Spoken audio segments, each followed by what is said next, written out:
12-year-old Zariah Bennett loved books more than anything. She read everywhere, on the school bus, during lunch, even while walking down the hallway at school. Today was Saturday, and instead of staying home or playing with friends, she had come with her mother to one of the biggest houses she had ever seen. Zariah's mom, Miss Tanya, worked as a housekeeper. She cleaned homes for rich families in Atlanta. Usually Zariah stayed home when her mom worked, but today she asked to come along. School was out, and she had just started a new mystery book she was excited to finish. Her mother said yes, as long as Zariah promised to stay quiet and not touch anything. When they arrived, Zariah's eyes grew wide.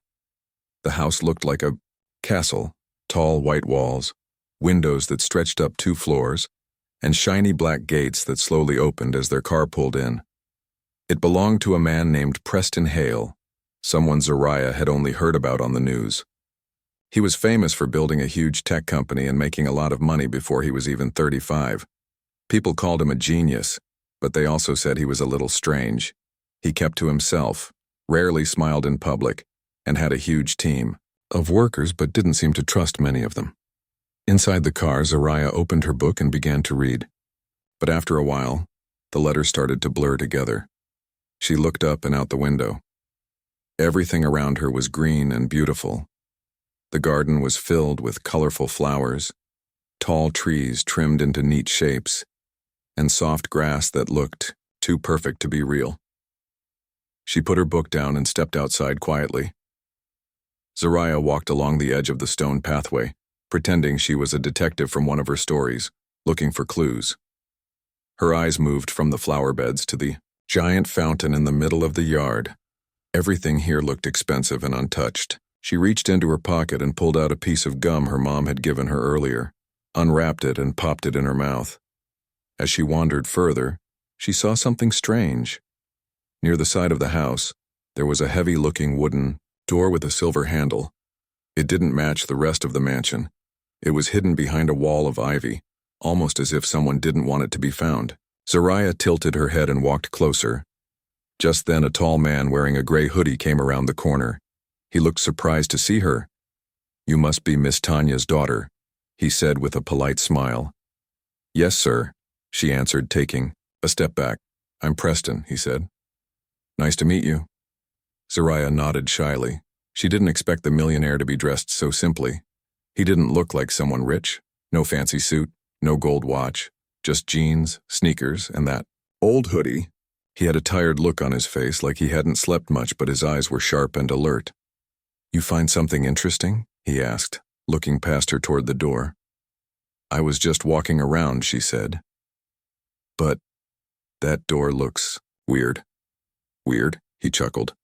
"It doesn't look like it belongs here," she said honestly. "It looks old, and it sounds like something's humming behind it." Preston raised an eyebrow. "Humming?" Zariah nodded. "Yeah, like a machine, or maybe a fan." Preston frowned slightly and took a step toward the door. "That's just a storage room," he said, mostly to himself. "Supposed to be empty." Zariah felt a chill run down her back. She didn't know why, but something inside her said that door was not safe. She watched as Preston reached his hand toward the handle. "Don't open that door," she blurted out, louder than she meant to. He stopped, his hand just inches away. The garden went silent. Even the birds in the trees seemed to pause. "Excuse me?" he asked, looking back at her. Zariah bit her lip. "I don't know what's in there, but it doesn't feel right." Preston's fingers hovered near the handle. He seemed confused but curious. He looked at the door again, then back at her. Zariah didn't look scared, but her eyes were serious. "You said you heard something?" he asked. Zariah nodded slowly. "A low sound, kind of like a machine. It's still going." Preston moved closer and pressed his ear to the door. For a moment, nothing. Then his eyes widened slightly. He heard it too. A soft, steady hum, like an engine running far away. "That's odd," he muttered. "No one's supposed to be down there. The whole wing's shut off." He stepped back from the door, now looking thoughtful. "We sealed that basement last summer after a pipe burst. It hasn't been opened since." Zariah tilted her head. Could someone be down there? I don't know, he said quietly. He pulled out his phone and tapped the screen a few times, opening a home security app. Zariah stood still, watching him. She didn't know what was happening, but her stomach felt tight, like the moment in a book right before the big twist. Preston frowned at the screen. Camera's offline. That's not right. He looked at her again, this time with more respect. You may have just saved me from a very big mistake, young lady. Zariah blinked. I did? Yeah, he said, tucking the phone into his pocket. Thanks for speaking up. She shrugged, unsure of what to say. She was just a kid. She wasn't used to grown-ups listening to her, especially not rich, important ones. I'm going to call someone to check this out, Preston said. You should head back to the front with your mom. Zariah nodded. As she turned to walk away, she looked back once more at the door. The humming was still there, soft but steady. Something told her this day was far from over. Preston Hale stood still for a long moment after Zariah left. He looked at the door again. The humming behind it had not stopped. It wasn't loud, but it was there, and now that he was paying attention, he realized it had probably been going on for a while. He had just never noticed. He tapped on his phone again, opening another app connected to the mansion's security system. He tried to refresh the camera feed for the basement, but it remained blank. A loading circle just spun slowly on the screen. This made him uneasy. He was the kind of person who liked everything to work the way it should. He had built his success by fixing problems, solving puzzles, and staying 10 steps ahead of anyone who tried to slow him down. And now here he was, in his own home, with a part of it suddenly acting strange. He walked back toward the garden path and called his assistant. Marcus. Marcus answered right away. Hey, Preston, everything all right? Not sure, Preston replied. The security feed from the basement wing is down. I also think I heard something behind that old door near the east wall. The sealed wing? Marcus asked, surprised. Yeah, but no one's supposed to be there. You told the crew to stop work on that part last fall, remember? Something about water damage and loose wiring. I remember, Preston said. Still, I'd like someone to come take a look. Quietly. No need for a full team, just someone we trust. I'll call Theo. He's close by. Used to be in building security before he joined us. I'll send him now. Preston thanked him and ended the call. He walked slowly back toward the house, his hands in his pockets, his mind spinning. He thought again about Zariah, the girl who had shouted just in time. Something about her tone had stopped him. It wasn't fear. It was certainty. As if she didn't just think something was wrong. She knew it. He made his way through the back hallway and into the living room where Tanya, Zariah's mom, was polishing a table. You all right, Mr. Hale? She asked, glancing up. I'm fine, Tanya. Your daughter's pretty sharp. Tanya smiled proudly. Yes, she is, always paying attention. She gets that from my mother. She noticed something I didn't, Preston said. I'm glad she did. He gave a nod and walked toward his office, where he could wait for Theo without worrying Tanya or Zariah. He didn't want to cause a panic. Maybe there was a simple explanation. Maybe a worker had forgotten something, or the power to that part of the building had been flickering. Still, his gut told him this wasn't ordinary. About 20 minutes later, Theo arrived. He was a quiet man in his late 40s with calm eyes and a slow, careful way of speaking. Preston met him by the garden gate and explained what had happened. So, your guest warned you about the door? Theo asked as they walked together toward it. She said she heard a humming sound. I checked. She was right. I think it's coming from somewhere deeper in the basement. Theo nodded. Could be a generator. Could be an air unit switching on by mistake. But if the cameras are off too, that's something I'll need to check from inside. Preston stopped a few feet away from the door and gestured toward it. Be careful. It's been sealed a long time. I haven't opened it since the crew left. Theo examined the frame. There was no dust on the handle, which struck him as strange. The ivy near the bottom of the door looked bent, like someone had brushed past it recently. He pulled out a flashlight and a small scanner from his tool bag. "I'll go in slow," he said. Preston stepped back and watched as Theo turned the handle slowly and carefully. The door creaked as it opened and cool air drifted out. The humming grew a little louder now, and Preston could tell it wasn't just one sound. It was several, all layered, like machines working together. Theo disappeared, inside, and Preston waited. Minutes ticked by. 1, 2, 5. Then Theo's voice echoed back from inside. "Mr. Hale, you're going to want to see this." Preston stepped into the doorway. The hallway was dimly lit by emergency lights, red strips that glowed along the floor. The rest of the lights were out. Wires hung loose from the ceiling where workers had left the job unfinished. The smell of old concrete and dust hung in the air. Theo stood at the end of the hallway, pointing his flashlight into a wide-open room. Preston stepped in and stared. The basement was supposed to be empty, used only for storage and maintenance work. But now several large cases were stacked in the middle of the room, cases he didn't recognize.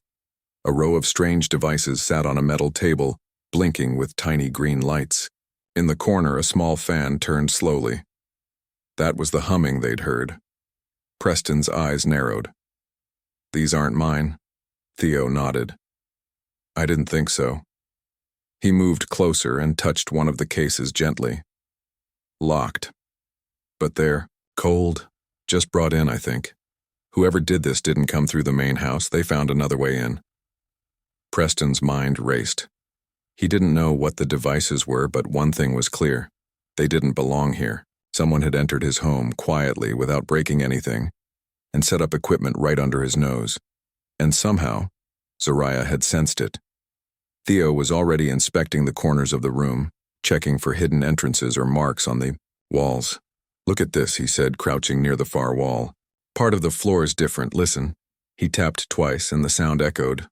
Hollow. "There's a tunnel under here," he said. "Or a crawl space."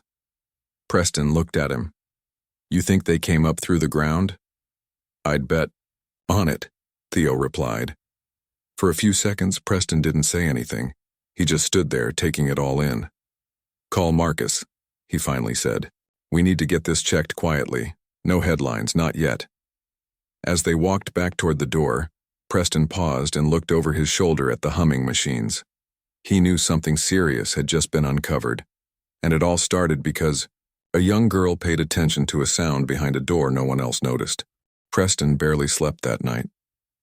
After Theo's discovery in the basement, everything about his home felt different. He kept thinking about the strange machines, the blinking lights, and the locked black cases that didn't belong there. Someone had entered his private property quietly, through a hidden path, and brought in equipment that no one could explain. By the next morning, Preston had already arranged for a private security team to examine the area. He didn't want news crews showing up. He didn't even tell the local police yet. He trusted Marcus and Theo to handle things carefully. They brought in a few trusted experts who wore plain clothes and came in unmarked cars. Everything was done quietly, just the way Preston liked it. The team worked all day and into the evening. They searched the basement from corner to corner. They found the tunnel beneath the floor, a narrow path that led into an old, unused sewer line connected to a nearby alley. That's how the strangers had entered. They had chosen the one part of the house that hadn't been repaired or updated in years. It had no alarms, no cameras, and no guards. The experts opened the locked cases carefully. Inside were hard drives, strange network cables, and several devices that looked like tiny computers. One of the tech experts explained that it looked like someone was setting up a way to steal digital information. Not just documents, but private files, blueprints, and personal messages. It wasn't just theft, it was spying. Preston sat at his office desk, watching as the experts explained everything. They called it a quiet attack, something done in the shadows, without noise, without damage. If Zariah hadn't warned him, they said, those machines might have stayed hidden for months, slowly collecting everything from his company.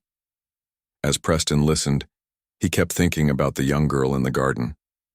How had she known something was wrong? She didn't touch anything, didn't see anything inside. She just heard a sound and felt something was off. It was simple, but it changed everything. Later that week, Preston invited Tanya and Zariah back to the house.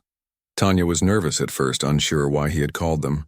But when they arrived, Preston met them with a calm smile and asked them to join him on the back patio. The sun was shining and the garden was quiet. Zariah looked around, curious as always. "I wanted to thank you again," Preston said, looking directly at Zariah. "You already did," Zariah said shyly. "I didn't do much." "You did more than you know," Preston replied. "You noticed something I didn't, and you trusted yourself enough to speak up." Zariah didn't know what to say. Her mother looked proud but still a little confused. "Let me tell you what we found," Preston continued. "There were machines in that basement. Computers and tools meant to take information from me. Important files, secret projects, things I've spent years building. If you hadn't stopped me that day, I would have walked into something very dangerous and I might not have even known what was happening." Zariah's eyes widened slightly. "So I really helped?" Preston nodded. "You saved my company, and you saved me from a very big mistake." Tanya touched her daughter's hand. "She's always been observant, always listening to what's around her." "That's a gift," Preston said, "and I think it deserves more than just a thank you." He reached into his coat pocket and pulled out a thin folder. Inside was a letter with a gold seal at the top. "This is for you, Zariah," he said. "It's a scholarship to a program called Future Minds. It's for young students who love science, math, and technology. You'll meet engineers, inventors, and teachers from all over the country. It's designed to help kids like you learn more and reach further." Zariah stared at the letter, unsure if she was dreaming. "A scholarship?" her mother whispered. "For real?" "For real," Preston said with a smile. "It covers everything. Classes, trips, materials, and mentorship. You've got a sharp mind, Zariah.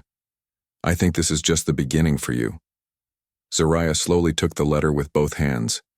She read the name at the top, then looked at the bottom where her name was written in bold print. It didn't feel real. "I don't know what to say," she said quietly. "You don't have to say anything," Preston replied. "Just promise me something." "What?" "Keep paying attention, keep asking questions, and never think your voice is too small to matter." Zariah nodded, still in awe. That evening, when they got home, Tanya hung the letter on the wall above Zariah's desk. It was the first time Zariah had seen her mom cry happy tears.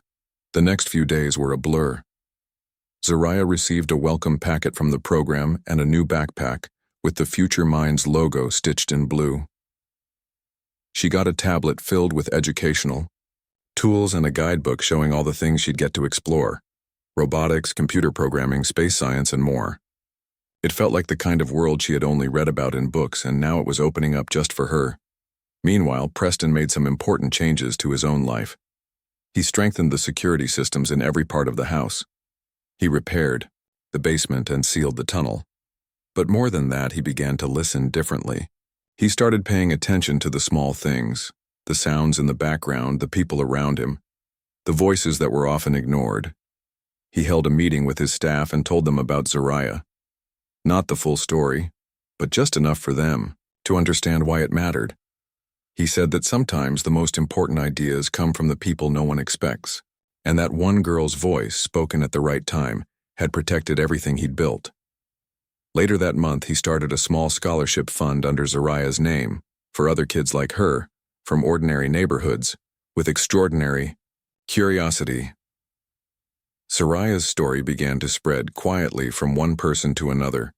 Teachers talked about her in classrooms. Community leaders mentioned her at events. And while she didn't become famous overnight, the people who needed to hear her story heard it. But Zariah didn't focus on any of that. She kept reading.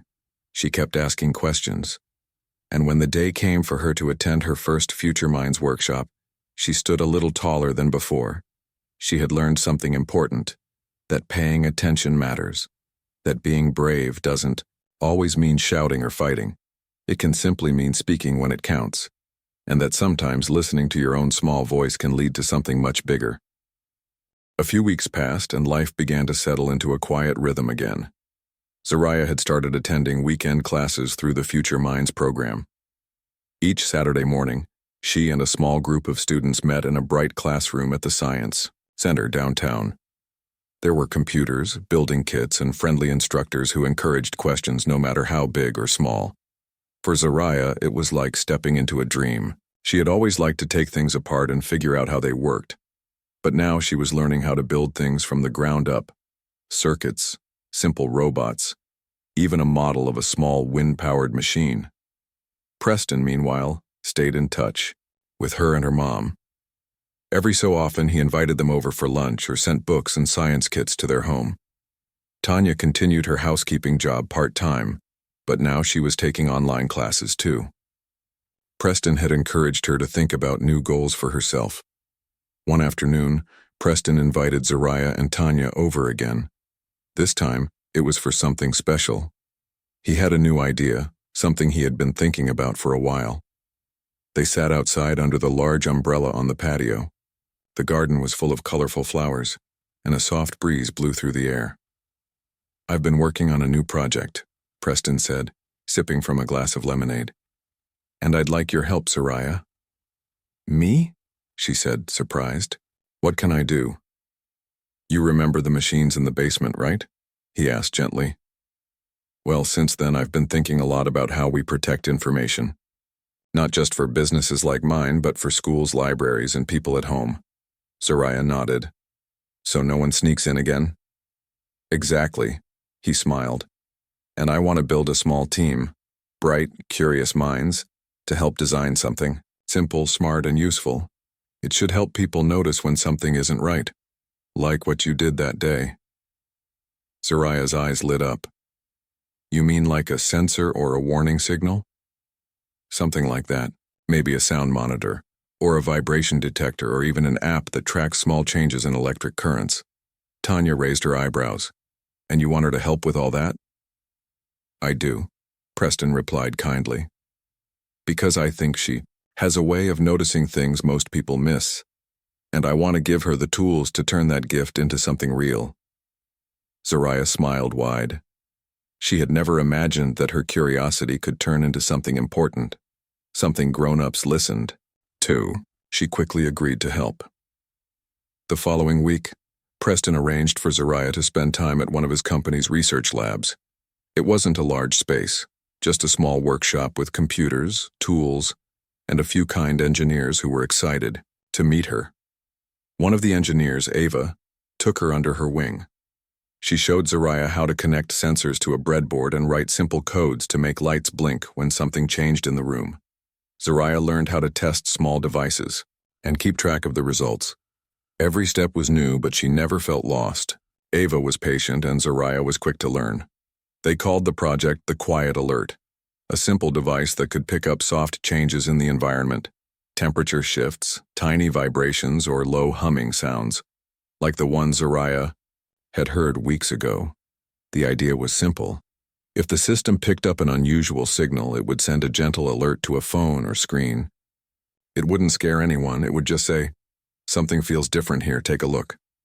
As weeks passed, the prototype started taking shape. It was small, about the size of a juice box, and ran quietly in the background. The goal wasn't to make people worried, but to make them aware. Zariah helped design the shape of the device. She said it should be friendly and easy to use, even for people who didn't know a lot about technology. "It should look like something that belongs in the room," she said, "not something that makes people nervous." They added soft corners, pastel colors, and even a soft glow that changed based on the signals it picked up. If all was calm, the light stayed green. If something strange was happening, like a new sound or movement, the light turned yellow and sent a soft sound or message. Preston was impressed. The engineers were excited too. The small device did something clever, but in a quiet way, just like the girl who had first noticed that something wasn't quite right behind a closed door. One Friday afternoon, Preston invited Zariah, her mom, and the team from the lab to his office for a small celebration. They had snacks, music, and a big poster that showed the journey of the Quiet Alert, from idea to first model. "We're going to test this in real places," Preston told them. "Libraries, schools, small businesses, places that don't always Have strong security but need a way to know when something unusual is happening. Zariah looked at the little device on the table and smiled. She felt proud, not just because she helped build it, but because it was helping others feel safe and aware. After the event, as the sun began to set, Preston walked with Zariah through the garden again. "Do you remember the first time we came here?" he asked. She nodded. "You almost opened the door. And you stopped me," he said with a smile. "That day you did something small that changed everything." Zariah looked around the garden. The trees were full of light from the soft evening sun. Everything looked peaceful. "I didn't know it would matter so much," she said. "Most people don't," Preston replied. "But now you've learned something that most grown-ups take years to understand. Small actions, if they come at the right moment, can make a very big difference." Zariah smiled, taking in the words. "Do you think other kids can do things like this too?" she asked. "I think they already are," Preston said. "We just have to listen better." That night, Zariah sat by her window with her journal, writing about everything that had happened. The machines, the warning, the scholarship, the lab, the device. It was all so much, but it all began with one simple thing: paying attention. And now, something that once felt small had grown into something that touched other people's lives. Months passed and the air began to feel cooler. Leaves turned golden and the sun started setting earlier. Life had moved forward, but something had changed for everyone involved, especially for Zariah. She was no longer just the curious girl who warned Preston not to open a strange door. She had grown in confidence, in knowledge, and in how she saw herself. What started as a quiet moment in a garden had now become a chapter in her life filled with learning, discovery, and purpose. The quiet alert device that Zariah helped design was now being tested in 5 different places: a library, 2 schools, and a pair of local businesses. Everywhere it went, it helped people become more aware of their surroundings. Small problems were noticed sooner, people felt safer, and it reminded them to pay attention to even the tiniest signals. Zariah often visited the lab on weekends. Ava, her mentor, continued to guide her. She was now learning how to read technical graphs, fix small code errors, and even teach younger students who had joined the program. Preston had given her a badge that said Junior Explorer, and though it was simple, she wore it proudly. Etsu. School, her teachers noticed the change too. Zariah had always been quiet but thoughtful. Now she asked more questions. She raised her hand with confidence. She even gave a short talk in front of her class about how sound waves work, using the very example of how she had once heard something behind a door that no one else had. Her classmates were surprised. Some had never heard the full story. Afterward, one of them came up to her and said, "I never knew you were so smart." Zariah smiled. "I just noticed something and spoke up." Preston continued to support Zariah's journey, but he also started doing something else, visiting schools, especially in neighborhoods where resources were limited. He talked about listening to young people and giving them chances to grow. He often said, "If you want to make a big change, start by listening to a small voice." He never mentioned Zariah by name at those events, but everyone close to him knew her story had inspired something much bigger than just a device. Tanya, Zariah's mom, had started taking classes at night. She was working toward a certificate in early childhood education. Her dream was to one day open a small learning center for kids in her neighborhood, especially those who didn't have a safe or quiet place to study after school. One evening, as Zariah sat doing her homework at the kitchen table, Tanya brought her a cup of warm tea. "You've changed so much, baby," she said softly. Zariah looked up. "In a good way?" "The best way," Tanya said. "You've always had a bright mind, but now the world sees it too." Zariah thought for a moment. "Do you think it'll always be like this?" Tanya sat down beside her. "Life will always have surprises, some good, some not so good. But you've learned something most people take a long time to understand. You know how to notice what others miss.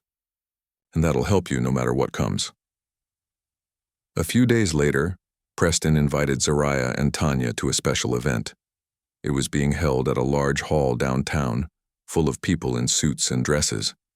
There were banners and displays showing projects that had made a difference in the community. One of the tables near the front had a sign that read "Small Ideas, Big Impact." On that table sat the quiet alert device. There was a photo of Zariah beside it, smiling gently, and a small caption that read, "Inspired by a moment of listening." Zariah was shy at first. So many people were stopping by to read the story, look at the device, and ask questions. Preston stood proudly nearby, but he let Zariah speak for herself. She explained the idea simply. It helps you notice things you might not hear or see right away, so you don't miss something important. People nodded, impressed by her calm and clear explanation.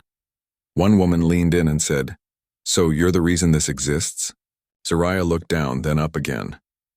"I think I just helped it begin." The room later grew quiet as the host walked on stage. It was time for a few short talks. Preston was one of the speakers. He didn't bring notes. He simply walked up, adjusted the microphone, and began. "Not long ago, I was about to open a door in my own home. I thought I was alone, and everything was fine. But someone small, someone observant, noticed that something wasn't right. She said 3 simple words. Don't open that door. And those words made all the difference." He paused and looked out over the audience. "Since that moment, I've learned something I'll never forget. Smart ideas don't always come from boardrooms or high towers. Sometimes they come from a girl standing quietly in a garden, listening to the wind." Zariah felt her heart beat faster as he continued.